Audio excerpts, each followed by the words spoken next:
I want to start a series today, maybe 6 videos, on the follies of man. And you notice I use the plural and not the single folly, because there are many, and I probably could spend the rest of the time that we have on earth speaking about the follies of men. But when you talk about the follies of men, you give the impression that you are guiltless and you are observing these things from outside your body, as it were, and you're not really guilty. I don't want to come across like that. I want people to know that I have seen this in my own life. I have practiced it in my own life. And so it's kind of a accusation to all of us that when other beings, such as the angels in heaven, the Apostle Paul said, seeing that we are encompassed with so great a cloud of witnesses, billions and billions and billions of angels, I would say without a doubt probably three times the number easily that man is right now, and that's probably about 6 billion people. But when we start talking about our follies, we start talking about the inner man. And people seem to have a tendency to want to hide that inner man instead of putting it out there in the open for everybody to see. I'm sure you heard the word facade. It means a false front, something that is not really attached, but it's put up to make something look good, make something look more desirable, and that is the practice of man. The practice of man is to put up a false front or a facade, not realizing or not stopping to think that the one who knows us best, and I'm not talking about our wives, I'm talking about God himself, the one that knows us best sees us all the time. I used to get a laugh out of people that I would work with or that I would come in contact with. And they would say, "Preacher, I would say something, but I'm not going to say that in front of you." Well, first of all, I am not the one that they need to worry about offending. The one that they need to worry about offending knows what they're thinking before they say it. And so instead of committing themselves to who they are, they try to fool me and they try to fool God. And neither one is going to work. Neither one is going to get us higher or lower in the fellowship of the Lord. Now, we may fool the people in the church. We may fool the preacher. And that just for a time. Because, trust me, the preacher will know. Sister so-and-so will come to him someday and say, "You know what I saw? I saw brother so-and-so coming out of a bar. Okay. Maybe he was looking for a friend in there, or maybe he was making a call late at night, and that was the only place that he could find a phone. The sister did not know how long the man had been in there. She just happened to see something that stimulated her imagination. And this is the first folly that I would like to talk about, is reading the wrong message from the right letter. Reading the wrong message, believing what we desire to believe about any situation, desiring to believe what we want to believe and not let go of that thing. I came to the Philippines on more or less a shoestring. And that shoestring has broken many times in the last 2 years. And I've had to tie it together and go on going on. But there is a prevailing idea here that if you are white, if you are a foreigner, then you have the money and you are very rich. There is no way that you're going to make people believe otherwise, because they've lived on a dream for so long about going someplace else and escaping the poverty, escaping the death, escaping the suffering, that you're not going to be able to tell them that their dream is just that. It's a dream. And I've told people, I don't know how many times, if you have a priest, which this country is predominantly Catholic,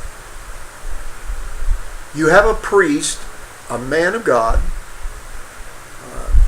that comes to your country. Do you expect that man to be filthy rich?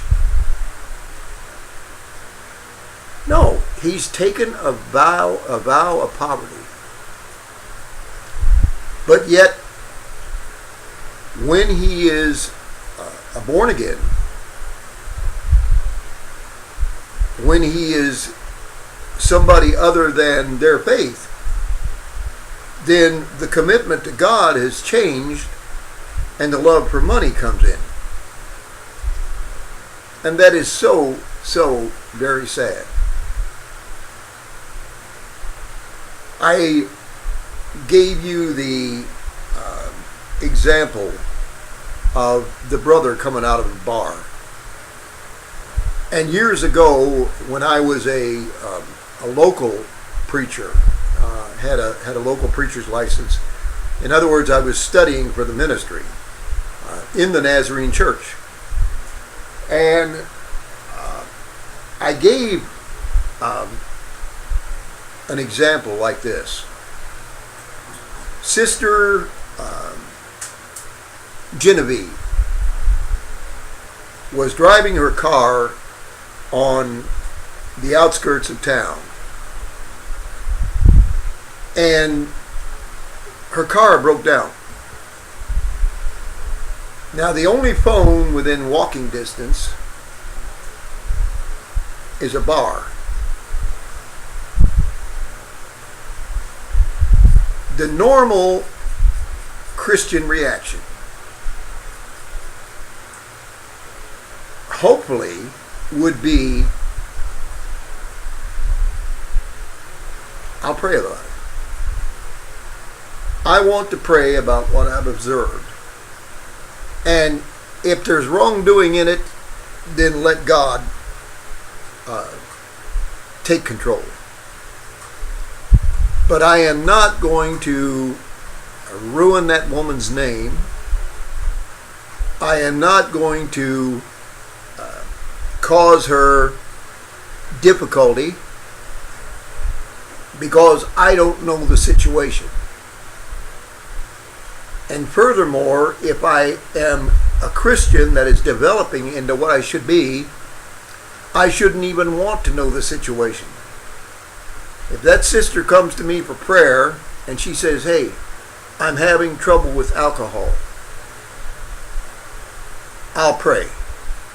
But otherwise, that my business is my business and her business is her business, and both of them are God's business. Now that's if they're Christians.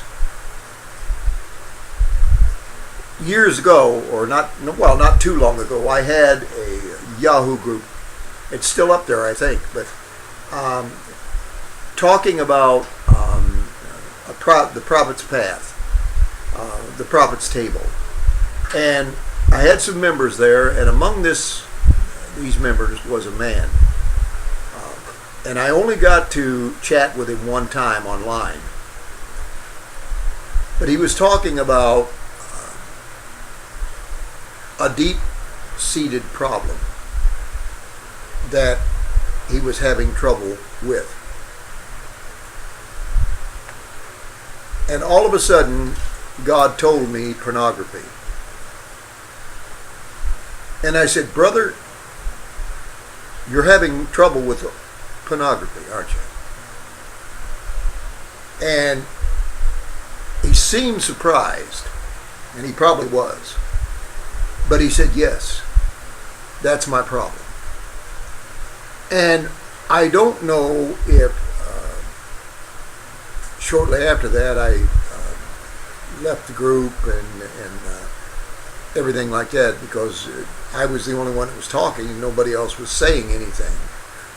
And felt like sometimes I was talking to myself.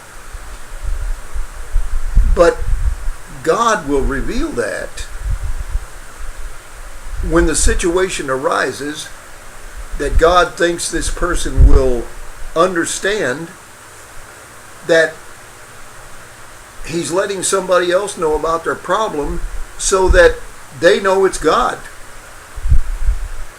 It's not Sister Boise, who is always talking about somebody, who never has business of her own, but everybody else's business is hers. It was God. I had never talked to the man before, writing or otherwise. And it was God. But we take those times and we praise God for them. We say, that was a wonderful thing. But generally, we leave people alone in their own growth. A person who has had trouble with alcoholism will not be dealt with by God the way that somebody who has never had a problem with alcohol is. God deals differently for the individual. If he had not wanted to make us individuals, and that's above and far beyond our personality and our name and where we're born, we are definite individuals. We've got a voice like no other. We've got fingerprints that only belong to us. And so the individuality is there. And God must have had a purpose to do that. And that purpose was, you're an individual. I want you to come to me praising me for who I am, what I've done, and the truth of my universe. But I want you to come honestly and with reverence and on your own accord. This is the way that God desires us to be. And many times I've gotten to the point where I will not talk in church.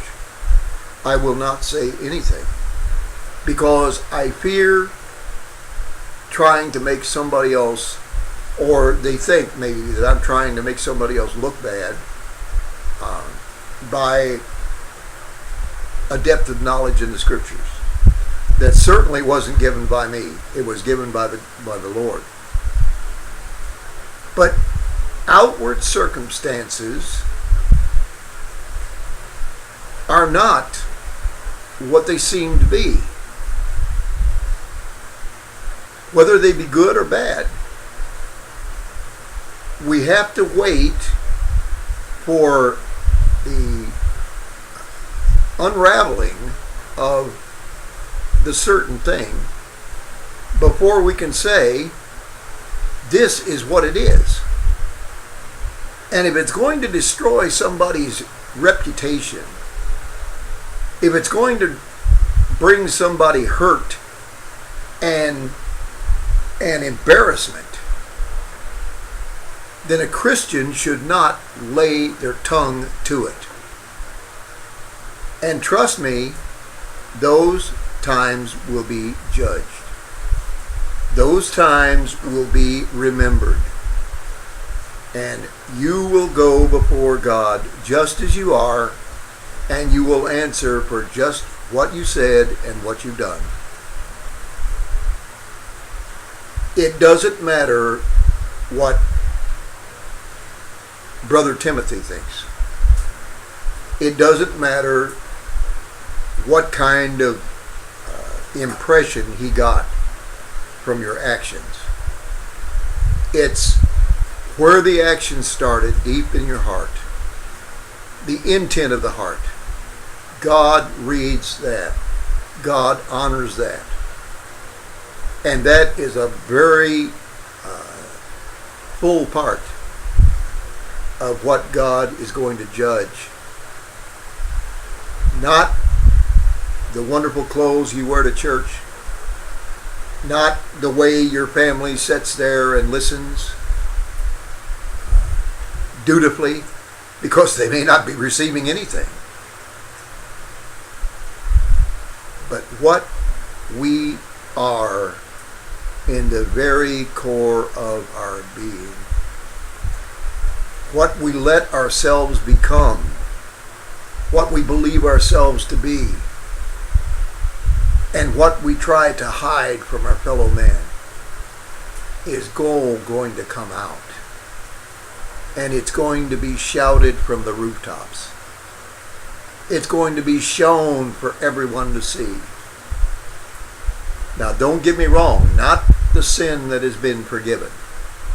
God says, that's forgotten. It's as far away from me as the east is from the west. And the east can never get close to the west. They're opposites. So when God says that, He means it.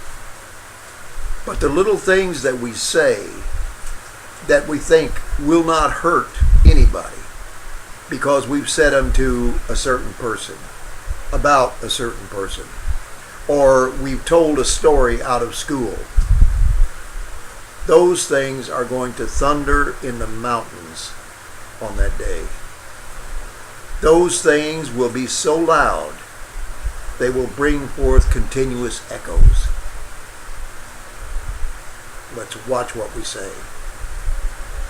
But even greater, let's watch that we are not always worried about putting our best self forward. Because that best self may not be the one that makes it before the judgment bar. God bless you. Meditate on what I've said. Don't take it as Paul thing. I am of Paul. I am of Apollo. I am of Brother Pentecost. I am from so and so. That's not what fellowship and Christian teaching is all about. It's all about us listening to our fellow man, Christians, and receiving from them little nuggets that we can apply. And we don't have to thank them for it. We don't have to give a testimony as to their great contribution to our lives. God knows how we feel. God knows the changes that we make. God knows the things that we realize. But most of all, He knows what He's dealing with us on. God bless you. God keep you. In Jesus' mighty name, He's coming back. Maranatha.